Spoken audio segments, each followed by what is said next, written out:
Arsenal wana nafasi nzuri ya kuongeza presha katika mbio za ubingwa wa Premier League weekend hii watakapowakaribisha Fulham, wakisaka ushindi utakaowafanya waongoze kwa tofauti ya pointi 6 dhidi ya wapinzani wao Manchester City. Kikosi cha Arsenal kitaingia kwenye mchezo huo kikiwa chini ya presha ya kuendelea kushinda, hasa baada ya kupungua kwa makali ya ushambuliaji katika wiki za hivi karibuni ambao wamekuwa wakishinda kwa mabao machache. Wakati Arsenal wakisaka pointi 3 muhimu, Manchester City pia atakuwa kibaruani dhidi ya Everton, mechi inayoweza kuwa na mchango mkubwa kwenye hatma ya mbio za ubingwa. Kwa upande mwingine, hali si shwari kwa Tottenham Hotspur ambao wanaendelea kupambana kujinasua kwenye hatari ya kushuka daraja licha ya kuonesha dalili za kuimarika chini ya kocha Roberto De Zerbi. Spurs wamekumbwa na wimbi kubwa la majeruhi msimu huu, huku wakikosa nyota wao kadhaa ikiwemo Xavi Simeone na Dominic Solanke, kukiongeza ugumu kabla ya mechi yao dhidi ya Aston Villa.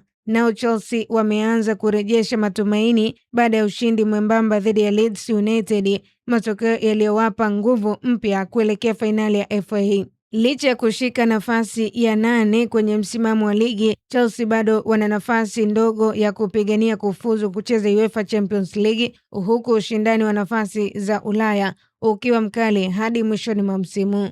Ni kusi mtazamaji wa Kasako Media kwa update mbalimbali za kimichezo kimataifa. Endelea kutufuatilia kwenye mitandao yetu ya kijamii, Instagram, Facebook na Twitter. Tufollow kama Kasako Media.